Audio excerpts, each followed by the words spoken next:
الحمد لله نحمده ونستعينه ونستغفره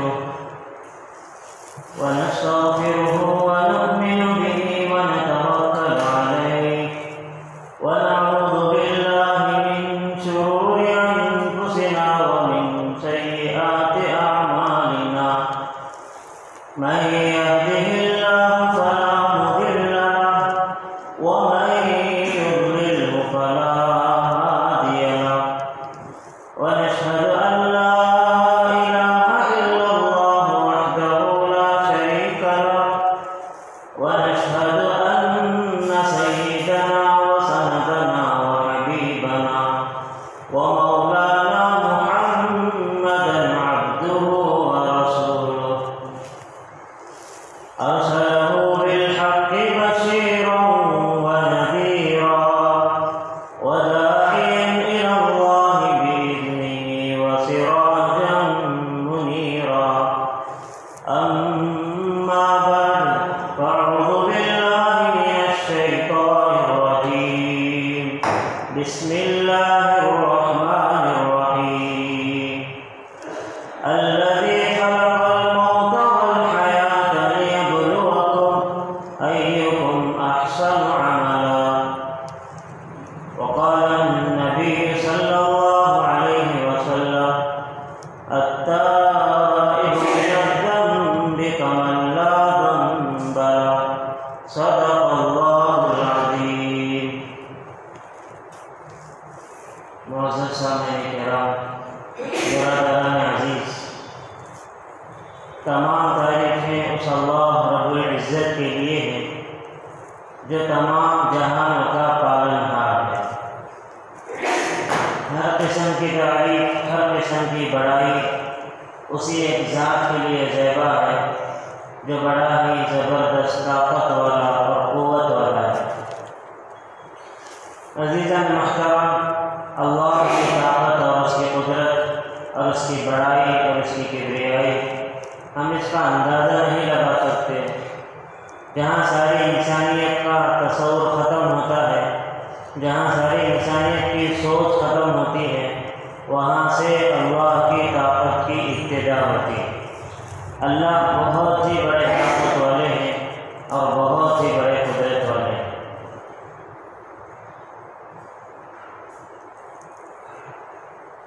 بہرحال اللہ کا فضل، اللہ کا احسان کہ اللہ نے ہم سب کو ایک اہم فریضہ یعنی جمعہ کی نماز ادا کرنے کے لیے اول وقت میں اپنے دربار میں آنے کی توفیق عطا فرمائی۔ اللہ کے گھر میں اول وقت میں حاضر ہونا یقیناً یہ اللہ کی محبت کی علامت ہے کہ اللہ ہم سے محبت کرتا ہے۔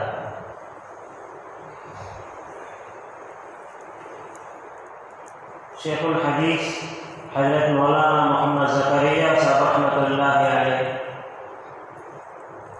انہوں نے اپنی معروف اور مشہور کتاب فضائل صدقات میں یہ بات لکھی ہے: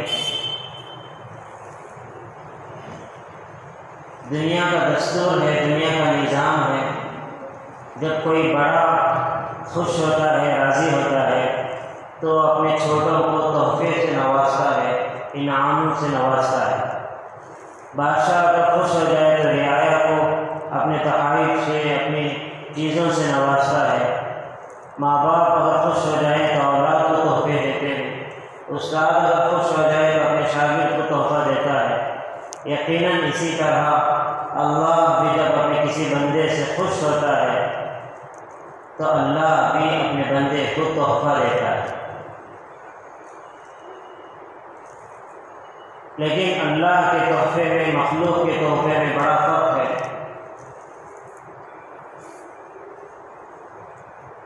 اللہ جس بندے سے خوش ہوتا ہے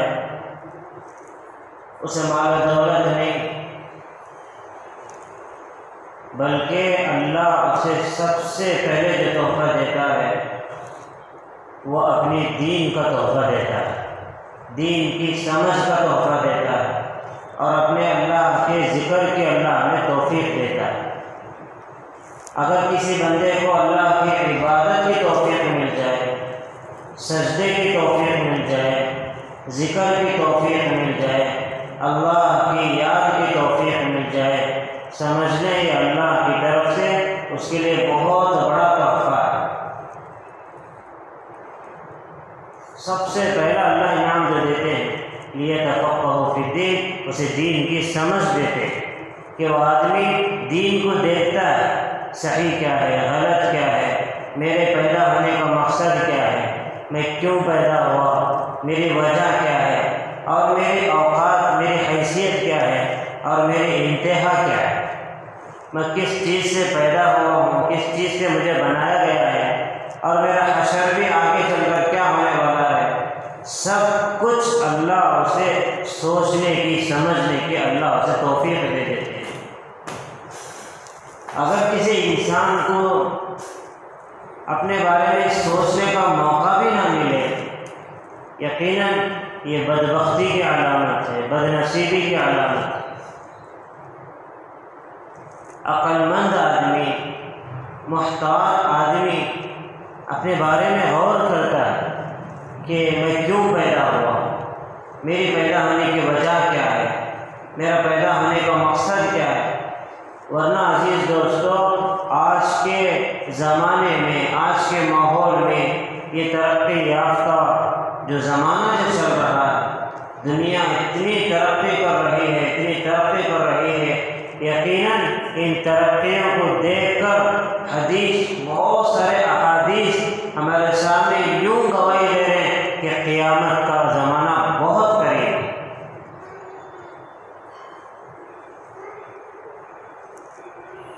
جو حالات جو چل رہے ہیں دیکھنے سے پتہ چلتا کئی قیامت کے کئی نشانیاں ہمارے سامنے، لیکن ہمارے آنکھ میں اتنی بے حیائی چھا گئی ہے، ہمیں کسی چیز میں بھی عبرت نظر نہیں آئی۔ ہمارا دل و دماغ پر دنیا نے ایسے جادو کر دیا، ہمیں کوئی بات سمجھ میں نہیں آئی۔ ہمارے دلوں میں دنیا کی محبتیں، دنیا کا نشہ ہمارے دلوں کو اتنا سخت کر دیا ہے، ہمارا دل اتنا پتھر بن گیا ہے، کوئی حق بات ہمیں سمجھ میں نہیں آئی۔ اگر چند سال پہلے کی بھی اگر بات لے لی جائے کہ یا جمعہ میں ہو یا کسی اور موقع میں ہو، موت کا تذکرہ بھی ہو جاتا تو دلوں کی کیفیت بدل جاتی، لیکن اللہ ہمارے حال پر رحم فرمائے، آج جنازوں کو بھی کاندھے میں رکھتے ہوئے دلوں کی کیفیت نہیں بدلتی، قبرستان میں کھڑے ہوتے ہوئے بھی اپنے دلوں کی کیفیت نہیں بدلتی۔ اللہ جن بندوں سے، جس بندے سے ناراض ہو جاتا ہے، اس کی آنکھوں کو اللہ اپنے خوف کا رونا نہیں دیتے، اس کے آنکھوں سے پانی ختم کر دیتے ہیں، اس کے دل سے احساس نکال دیتے ہیں۔ یہاں تک فرمایا اللہ اس کے دل کو مہر لگا دیتے ہیں، سیل لگا دیتے ہیں، تاکہ اسے کوئی بات اسے اثر نہ کرے۔ بس ایک گوشت کا لوتھڑا اپنے دل میں ہے، ورنہ اس کا دروازہ روحانیت کے اعتبار سے ہم نے اپنے گناہوں سے بند کر دیا ہے۔ یہ دل آج بند ہونے کی وجہ سے ہمارے عبرت کی آنکھیں بھی بند ہو گئی، ہمیں کچھ احساس بھی نہیں ہو رہا۔ میرے اور آپ کے آقا جناب محمد رسول اللہ صلی اللہ علیہ وسلم نے ایک حدیث میں اتنے پیارے انداز میں فرمایا، الا وَإِنَّ فِي الْجَسَدِ مُضْغَةً إِذَا صَلُحَتْ صَلُحَ الْجَسَدُ كُلُّهُ وَإِذَا فَسَدَتْ فَسَدَ الْجَسَدُ كُلُّهُ أَلَا وَهِيَ الْقَلْبُ أَلَا وَهِيَ الْقَلْبُ أَلَا وَهِيَ الْقَلْبُ، 3 بار ایسا۔ میرے اور آپ جیسا مقرر ہو تو الگ بات ہے، باتوں میں کوئی طاقت نہیں، باتوں میں کوئی اثر نہیں، لیکن یہاں پر جو بولنے والے خاتم النبیین سرکار دو عالم صلی اللہ علیہ وسلم، ان کی آنکھ کا اشارہ بھی آدمی کو بدل کے رکھ دیتا ہو، لیکن ایسے اللہ کے نبی 3 بار اگر کسی بات کو کہہ رہے ہیں تو وہ بات کتنی بڑی بات ہے، وہ بات کے اندر کیا وزن ہوگا، وہ بات ہمارے لیے کتنی جو ہے وہ کتنی اہمیت رکھتی ہے۔ اللہ کے نبی نے فرمایا کہ خبردار، الا خبردار، غور سے سنو، غور سے سنو، الا وَإِنَّ فِي الْجَسَدِ مُضْغَةً إِذَا صَلُحَتْ صَلُحَ الْجَسَدُ كُلُّهُ، تمہارے رب نے، بے شک تمہارے رب نے تمہارے جسم میں ایک گوشت کا لوتھڑا رکھا ہے، ایک گوشت کا ٹکڑا رکھا ہے۔ اذا صلحت صلح الجسد كله، اگر وہ گوشت کا لوتھڑا، وہ گوشت کا ٹکڑا صحیح ہو گیا، اس میں اگر اللہ کی عظمت آ گئی، اللہ کی محبت آ گئی، اللہ کی بڑائی آ گئی، تو سمجھو تمہارا پورا وجود ایسے چلے گا جیسا اللہ چاہتا ہے۔ کبھی تمہاری آنکھ غلط نگاہ نہیں لگے، کبھی تمہارا ہاتھ غلط چیز نہیں اٹھائے، تمہارا پیر کبھی غلط محفل میں قدم نہیں رکھے گا۔ اگر خدا نخواستہ وہی گوشت کا ٹکڑا، وہی گوشت کا لوتھڑا اگر بگڑ جائے، غلط ہو جائے، اس میں اللہ کی عظمت نہ ہو، اللہ کے دین کی عظمت نہ ہو، اللہ کے حبیب کی محبت نہ ہو، یقیناً تمہارے وجود سے جو کچھ عمل صادر ہوگا وہ اللہ کے عذاب کو دعوت دینے کے برابر۔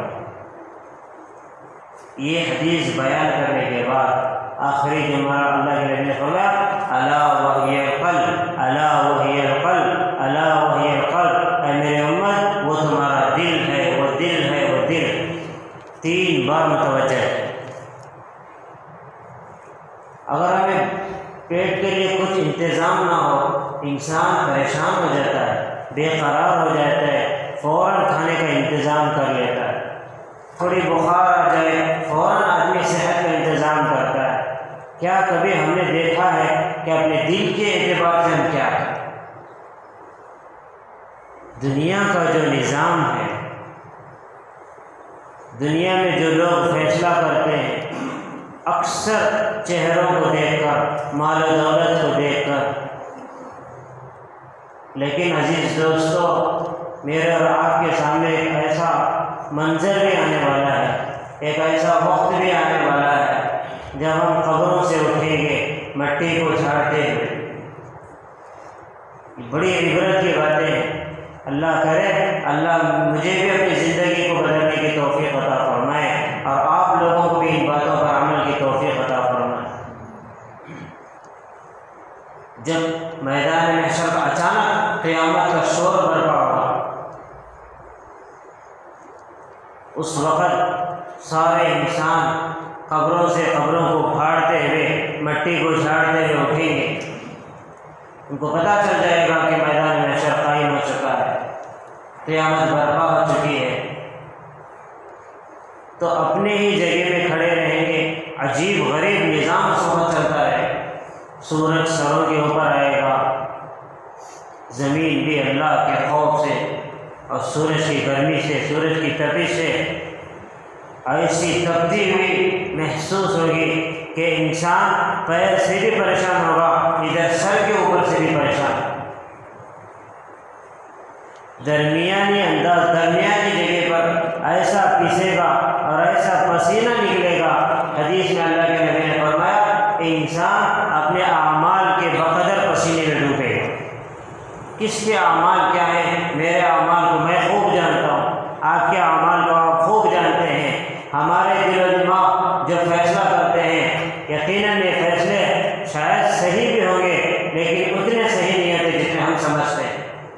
میں آپ کو اچھا سمجھتا ہوں، آپ مجھے اچھا سمجھتے ہیں۔ ایک عربی شاعر نے بڑے عجیب بات کہی، فَسَوْفَ تَرَىٰ إِذَا انْكَشَفَ الْغُبَارُ أَفَرَسٌ تَحْتَ رِجْلِكَ أَمْ حِمَارٌ، کہ بھائی کبھی اس دھوکے میں نہیں رہنا کہ تو گھوڑے پہ سوار کر رہا ہے، کبھی اس دھوکے میں نہ رہنا تو گھوڑے پر سوار ہے، جب غبار ہٹے گا تو پتہ چلے گا تو گھوڑے پر سوار ہے یا گدھے پر سوار ہے۔ کبھی اس گھمنڈ میں نہیں رہنا کہ تو نیک آدمی ہے، کبھی 5 وقت نماز پڑھ لیا، کبھی کسی کی مدد کر دیا، کبھی کوئی عمل کر دیا۔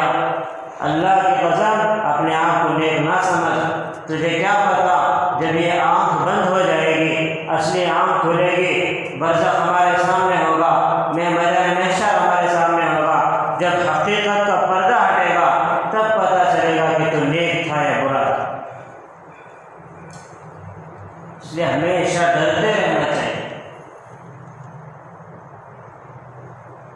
جب میدان محشر میں قبروں سے اٹھیں گے تو عجیب کیفیت ہوگی۔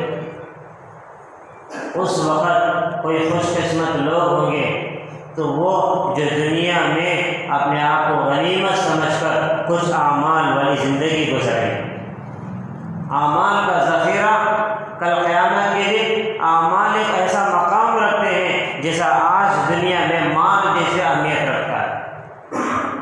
آج دیکھ رہے ہیں آپ، جس کے پاس جتنا مال ہوگا لوگ اسے اتنا سلام کرتے ہیں، لوگ اس کے اتنے واہ کرتے ہیں، لوگ اسے اتنے اس کے آگے پیچھے چلتے ہیں۔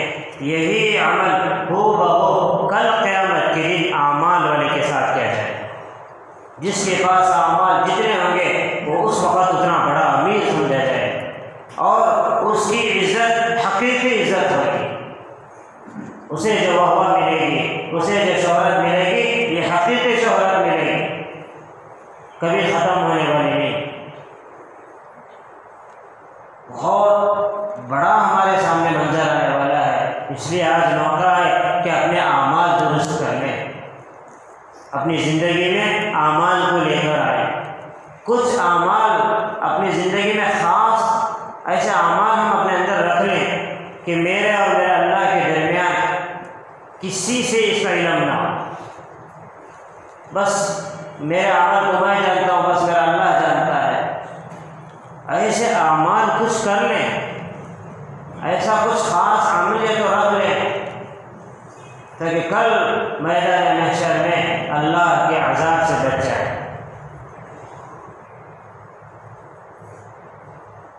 میں نے جو آیت کریمہ پڑھی ہے، الذی خلق الموت والحیات لیبلوکم ایکم احسن عملا، کہ ہمیں اللہ نے پیدا کیا، موت اور حیات کے درمیان ایک موقع دیا ہے، بہت قیمتی موقع ہے، اور اللہ نے ہماری موت کا وقت ہمیں نہیں بتایا۔ اگر بتا دیتا تو ہر ایک آج موت کا وقت ہمیں پتہ نہیں ہے، معلوم نہیں ہے، لیکن اس کے باوجود بھی ہماری زندگیوں کا یہ حال ہے۔ اگر اللہ موت کا وقت بتا دیتا، فلاں کی موت فلاں سال میں ہوگی، فلاں عمر میں ہوگی، یقیناً ہم کتنے بڑے گنہگار ہوتے۔ چلو 60 سال میں میری موت لکھی ہوئی ہے، 50 سال گناہ کر لو، 20 سال اللہ اللہ کر لو، 60 سال گناہ کر لو، 10 سال اللہ اللہ کر لو۔ اللہ تو اپنے بندوں کو اپنے ہم سے زیادہ اللہ ہمیں پہچانتا ہے، اس لیے اعمال ایک بہت ضروری ہے۔ اعمال کے بغیر کوئی چارہ نہیں ہے۔ الذی خلق الموت والحیات لیبلوکم، ہم نے انسان کو موت اور حیات کے درمیان ایک وقفہ دیا ہے، ایک قیمتی موقع دیا ہے۔ کیوں دیا ہے؟ لنبلوکم، تاکہ ہم ان کو آزمائیں، ایکم احسن عملا، کہ ہمارے پاس پہنچنے سے پہلے اچھے اعمال کر کے کون آئے۔ اپنے دل کو بنانا، اپنے دل میں اللہ کا خوف پیدا کرنا، اللہ کا ڈر پیدا کرنا۔ ایک زمانے سے کہ ہم گناہوں میں مبتلا ہیں تو ہمارا وجود گناہوں کا عادی ہو چکا ہے۔ جس جسم کو، جس وجود کو کسی چیز کی عادت ہو جائے، اس عادت سے چھڑانے کے لیے ایک مستقل محنت ہوتی ہے، لیکن ہم نے کبھی اپنے دل کو بنانے کی محنت کبھی ہم نے سوچا نہیں۔ قرآن کریم میں اللہ نے فرمایا قد افلح من زکاہا، کامیاب ہے، کامران ہو گیا وہ شخص جو کل قیامت کے دن اپنے دل کو سنوار کے لے کر آ گیا، اپنے دل کو بنا کے لے کر آ گیا۔ موت سے پہلے اس دل کو ایسے بنانا جیسا اللہ چاہتا ہے، اس میں اللہ کا ڈر پیدا کریں، اللہ کی محبت پیدا کریں، اللہ کی عظمت پیدا کریں، اللہ سے مانگیں کہ اللہ وہ دل دے جو تیرے عشق کا گھر ہو۔ ایک بہت بڑے بزرگ کا یہ قول بتا رہا ہوں، اتنے اچھے انداز میں انہوں نے فرمایا اے اللہ وہ دل دے جو تیرے عشق کا گھر ہو، دائمی رحمت کی تیرے اس پہ نظر ہو، ہمیشہ اللہ کی نظر میرے دل پر رہے۔ اے اللہ میرا دل کبھی غلط چیزوں میں مبتلا نہ ہو، میرے دل میں کبھی غلط محبت نہ آئے، غلط چیزیں نہ بیٹھ جائیں۔ اللہ وہ دل دے جو تیرے عشق کا گھر ہو، دائمی رحمت کے اس پہ نظر ہو، دل دے کہ میرا یہ حال ہو یا رب، ایسا دل دے کہ دل دے کہ میرا یہ حال ہو یا رب، اگر محشر کا بھی شور ہو تو بھی مجھے خبر نہ ہو۔ ایسے اللہ کی محبت دل میں بس ہے۔ یہی شان تھی صحابہ کرام کی۔ آج لوگوں کے پاس سب کچھ ہوتے ہوئے کیوں چہرے مرجھائے ہوئے ہیں، کیوں بے قرار ہیں، کیوں پریشان ہیں؟ کیا آج ہمارے قوم کے پاس مال نہیں ہے، اچھے سے مکانات نہیں ہیں، سب کچھ ہے لیکن نہ اطمینان کی نیند ہے، نہ سکون ہے، نہ کبھی ان کو مسکراہٹ کے لیے وقت ہے، ایک مرجھایا ہوا چہرہ ہے، ٹینشن یہ ٹینشن ہے، نہ گھر میں سکون ہے، نہ آفس میں سکون ہے، نہ گھر کے باہر اچھے ہیں، نہ گھر کے اندر اچھے ہیں۔ اسی وجہ یہ ہے انسان کا وجود جو چلتا ہے وہ دل کی طاقت سے چلتا ہے۔ صحابہ کرام یقیناً ان کے مکانات کچے تھے، ان کے لباس پرانے پھٹے پرانے تھے، لیکن ان کے دل اللہ کی محبت میں لرزتے تھے، اللہ کی محبت میں ڈوبے ہوئے تھے، تو ان کے چہرے ہمیشہ بشاش نظر آتے تھے، خوش مزاج نظر آتے تھے۔ کیوں؟ اندر سے ان کو ایک خوشی محسوس ہوتی تھی کہ ہماری یہ زندگی ہمیشہ کی زندگی کو بنا رہی ہے، ہماری یہ زندگی جنت کو خرید رہی ہے، میری زندگی کے ہر عمل سے میرا اللہ راضی ہو رہا ہے۔ اب ایک چھوٹی سی مثال میں آپ کو بتاؤں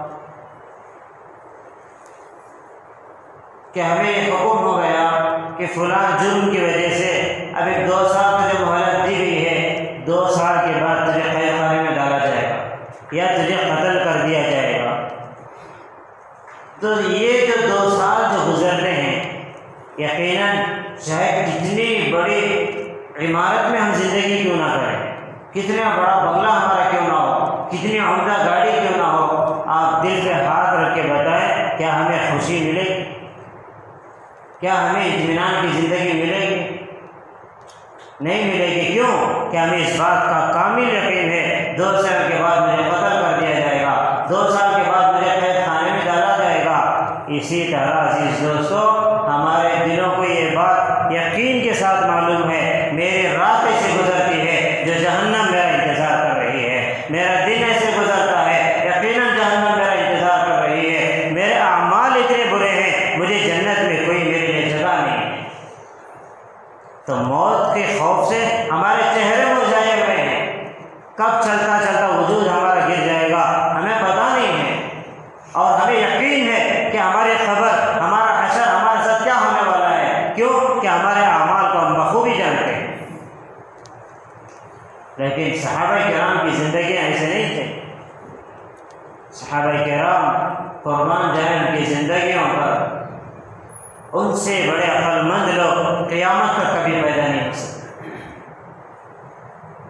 بڑے بڑے تاجر تھے، بڑے بڑے مالدار بھی تھے، لیکن حقیقت کو سمجھا، اسی مالداری میں انہوں نے اللہ کو راضی کر کے دنیا سے گئے۔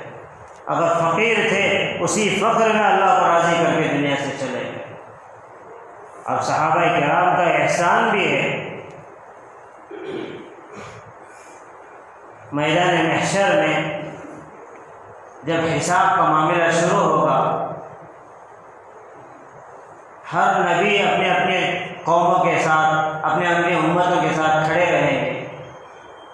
اس وقت سب سے بڑی اگر شان ہوگی تو میرے اور آپ کے آقا جناب محمد رسول اللہ صلی اللہ علیہ وسلم کی، اور ان کے بعد امتوں میں سے اگر کسی کی شان ہوگی تو میرے اور آپ، یعنی ہماری ہی اسی امت، ہمارے نبی کی ہی امت کی شان۔ حدیث میں آتا کہ سب سے اخیر میں دنیا میں آئی ہے، لیکن سب سے پہلے یہ جنت میں داخل ہوئی، سارے امتوں میں بڑا مقام۔ لیکن افسوس کی بات یہ ہے، ایسے نبی کی امت میں پیدا ہو کر ایسے مقدس صحابہ کی جماعت ہم دیکھ پا کر ان کی قربانیاں، ان کی زندگیاں ہمارے سامنے موجود ہیں، سب کچھ کے باوجود اگر ہم اعمال والی زندگی نہیں گزارے، اگر ہمارا اللہ ہم سے ناراض ہو گیا، نبی کے احکامات کو ہم نے پیروں تلے کچل دیا، یقیناً ہم سے بڑا بدنصیب کوئی نہیں۔ صحابہ کرام ہمارا گریبان پکڑیں گے، تابعین ہمارا گریبان پکڑیں گے، ائمہ کرام، مجتہدین، اللہ کے سارے نیک بندے جنہوں نے دین کی محنت کی، ہمارے تک دین پھیلایا، ایک ایک کے پاس گئے، اللہ کا تعارف کرایا، سمجھایا، کل قیامت کے دن سب ہمارا گریبان پکڑے، کوئی عذر نہیں کر سکتا، کوئی انکار نہیں کر سکتا۔ صحابہ کا احسان ہمارے اوپر بہت بڑا ہے۔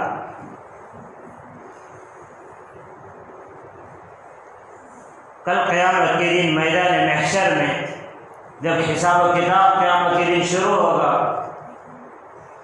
تو سب سے پہلے اللہ کے نبی علیہ السلام سے کہا جائے گا آپ اپنی امت کو بھیجیں تاکہ میں ان کا حساب کتاب لوں، اور اللہ ہمارے نبی علیہ السلام کی برکت سے اس امت پر بہت مہربان ہوگا، اور خصوصاً صحابہ کرام رضی اللہ عنہم اجمعین کی وجہ سے۔ تو اللہ کی جب عدالت لگے گی، حکم ہوگا، تو سیرت کی کتابوں میں، تاریخ کی کتابوں میں ہمیں بات ملتی ہے کہ صحابہ اتنے بڑے اعمال والے، اتنے مقدس شخصیت ہونے کے باوجود بھی ان کے قدم ڈگمگا جائیں گے کہ کہیں اللہ پہلے حساب کے لیے مجھے نہ بلایا جائے، مجھے نہ بلایا جائے۔ تو اللہ کے نبی علیہ السلام ایک نظر ڈالیں گے پوری امت پر، سب سے پہلے صحابہ کی جماعت کھڑی رہے گی، تو اللہ کے نبی اشارہ کریں گے سیدنا حضرت ابوبکر صدیق رضی اللہ عنہ۔ حضرت ابوبکر صدیق رضی اللہ عنہ ڈرتے ڈرتے خوف کی وجہ سے جب اپنا دفتر لے کر، اپنی کتاب لے کر اللہ کے سامنے حاضر ہوں گے، تو اللہ کی جیسی نظر اللہ کے اعمال پر دوڑائے گا تو اللہ اس وقت جو جلال میں رہتا ہے، جس کی جلالت کو دیکھ کر سارا محشر پریشان رہتا ہو، حضرت ابوبکر کے اعمال کو دیکھ کر اللہ کا جلال بھی جمال میں تبدیل ہو جاتا ہے۔ جیسے ہی حضرت ابوبکر کے اعمال کو دیکھ کر اللہ کا جلال ختم ہو جاتا ہے اور اللہ کا جلال جمال میں تبدیل ہو جاتا ہے، اللہ اس جمال کی برکت سے دوسرے گنہگاروں کا بھی حساب اللہ آسانی سے لے لیتا ہے۔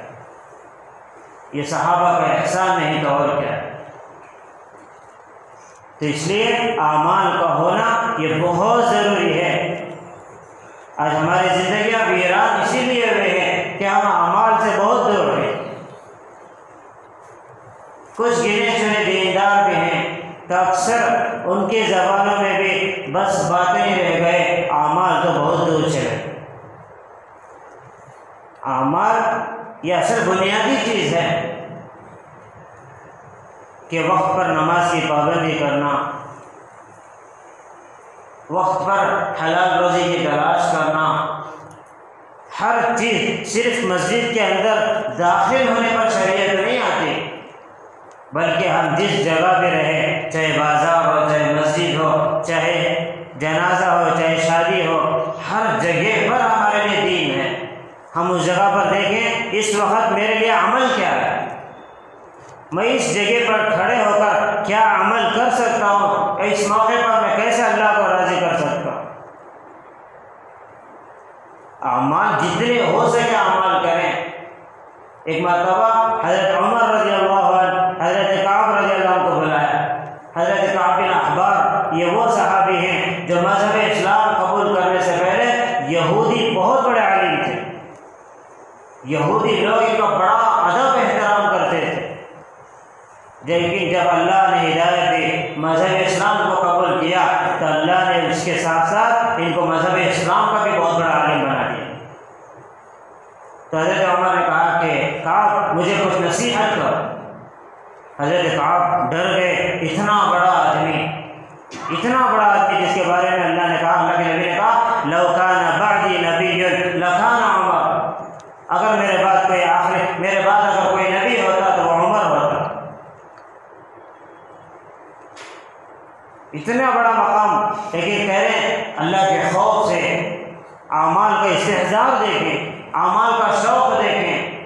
حضرت کعب سے کہنے کعب مجھے کچھ نصیحت کرو، تو حضرت کعب نے کہا کہ امیر المومنین اے عمر، میدان محشر میں قدم رکھنے سے پہلے اتنے اعمال کرو، کیونکہ میں نے میرے نبی سے سنا اگر کوئی آدمی دنیا میں رہتے ہوئے 70 نبیوں کے برابر کے اعمال کر کے میدان محشر میں قدم رکھے گا، اس وقت کے اللہ کے جلال کو دیکھ کر، اللہ کے غضب کو دیکھ کر 70 نبیوں کے برابر عمل کرنے والا بھی کہے گا آج تو میں برباد ہو گیا۔ کیا منظر ہوگا؟ 70 نبیوں کے برابر عمل کرنے والا اپنے آپ کو کم عمل سمجھے تو میرے اور آپ کا کیا ہے؟ اس لیے اعمال کا شوق یہ بہت ضروری ہے۔ اپنے عمل اپنے گھر میں دیکھیں، اپنے گھر میں صرف دنیا کے اعتبار سے ضرورتیں پورا کرنا، اس کے ساتھ ساتھ اپنی آخرت کے بارے میں، نکاح کے بعد عورت آپ کی ذمہ داری میں آتی ہے، اس کے آخرت بنانا، اس کا اللہ سے تعلق جوڑنا، یہ اب ماں باپ کی ذمہ داری نہیں، یہ اپنے شوہر کی ذمہ داری بن جاتی ہے۔ اگر شوہر نیک رہا، اگر اس کی بیوی اعمال نہ کر سکی، اس کو بتایا نہ گیا، تو اس کے اعمال بھی اس کے بد اعمالی کے ساتھ اس کے اعمال بھی ختم ہو جاتے ہیں۔ حدیث میں آتا 4 مرد، ایک عورت 4 مردوں کو کل قیامت کے دن جہنم میں گھسیٹ کر لے جائے گی۔